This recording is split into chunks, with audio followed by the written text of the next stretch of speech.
मध्य प्रदेश के सरकारी स्कूलों में 70,000 अतिथि शिक्षकों की भर्ती के लिए उम्मीदवारों को एक और मौका दिया गया है, मिल गया है। स्कूल शिक्षा विभाग के गेस्ट फैकल्टी मैनेजमेंट सिस्टम यानी GFMS पोर्टल पर आवेदन करने की आखिरी तारीख अब 24 अगस्त यानी कल तक के लिए बढ़ा दी गई है। लेकिन आप डेट आगे बढ़ने की खुशी मनाएं, इससे पहले द सूत्र आपको बता देना चाहता है कि भर्ती प्रक्रिया पूरी तरह सरकारी ढर्रे पर ही चल रही है। यानी जिस पोर्टल पर ऑनलाइन एप्लीकेशन भरे जा रहे हैं वो हद से ज्यादा धीमा चल रहा है, जिस वजह से अब तक आवेदन नहीं कर पाए उम्मीदवार जबरदस्त तरीके से परेशान हो रहे हैं। और आपको बता दें कि प्रदेश में नए शैक्षणिक सत्र की शुरुआत जून में हो चुकी है, लेकिन अब अगस्त खत्म होने को आ गया है और शिक्षकों की भर्ती पूरी नहीं हो पाई है। हमारी ये खास रिपोर्ट। महान दार्शनिक अरस्तु का एक कथन था, शिक्षा की जड़ कड़वी है लेकिन उसके फल मीठे हैं। लेकिन मध्य प्रदेश में शिक्षा का मीठा फल बच्चे समय पर नहीं खा पा रहे हैं। अब जब फल ही नहीं खा पाएंगे तो इंडिया कैसे पढ़ेगा और कैसे आगे बढ़ेगा। मामला जुड़ा है मध्य प्रदेश के सरकारी स्कूलों में हो रही 70,000 अतिथि शिक्षकों की भर्ती का।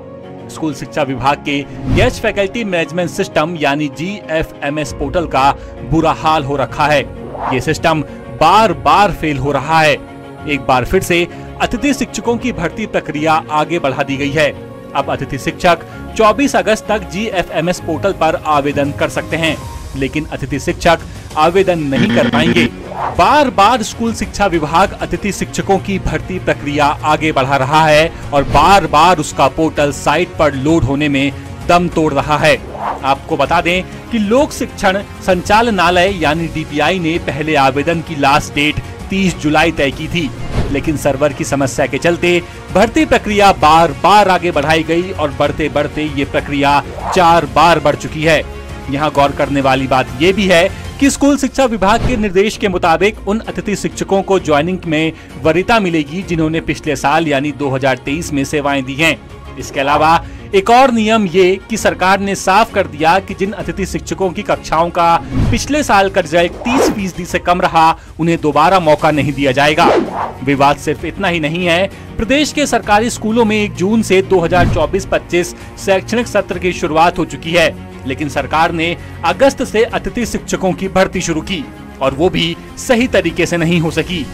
पहले DPI की लेट लतीफी के चलते 1 अगस्त से अतिथि शिक्षकों की ऑनलाइन नियुक्ति के लिए पोर्टल खोला गया, लेकिन अगले ही दिन यानी 2 अगस्त को मेंटेनेंस के नाम पर पोर्टल को बंद कर दिया गया। 5 अगस्त तक पोर्टल बंद रहा और उस वक्त घोषित आवेदन की लास्ट डेट से ठीक 1 दिन पहले यानी 6 अगस्त को पोर्टल दोबारा चालू हुआ।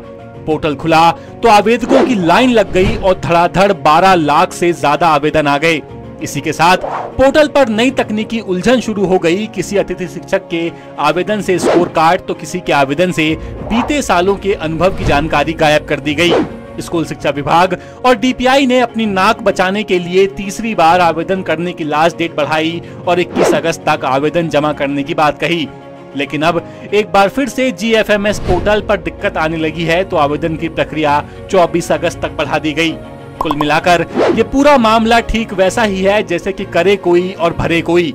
स्कूल शिक्षा विभाग और DPI की लापरवाही के चलते परेशान हो रहे हैं हजारों अतिथि शिक्षक और इसका खामियाजा उठाएंगे सरकारी स्कूलों में पढ़ने वाले वो बच्चे जो अगले दिन स्कूल इस उम्मीद के साथ जाएंगे कि शायद आज उनके स्कूल में नया टीचर उन्हें आकर पढ़ाएगा। एक दिन पहले हमने आपको वन विभाग समेत सरकार के दूसरे विभागों में खाली पड़े पदों और भर्तियों से जुड़ी खबर दिखाई थी और सवाल पूछा था कि मध्य प्रदेश में अलग अलग विभागों में हजारों पद खाली पड़े हैं, लेकिन सरकार 100% भर्तियां नहीं कर रही है। क्या वाकई सरकार की नीति और नीयत में कोई खोट है? इस सवाल के जवाब में 93% लोगों ने कहा हाँ, जबकि 4% लोगों ने कहा नहीं और 3% लोगों ने कहा कुछ कह नहीं सकते। लेटेस्ट, इन्वेस्टिगेटिव और इन डेप्थ खबरें देखने के लिए ज्वाइन कीजिए द सूत्र का व्हाट्सएप चैनल, सब्सक्राइब कीजिए यूट्यूब चैनल, लाइक कीजिए फेसबुक पेज और पढ़ते रहिए वेबसाइट www.daसूत्र.com।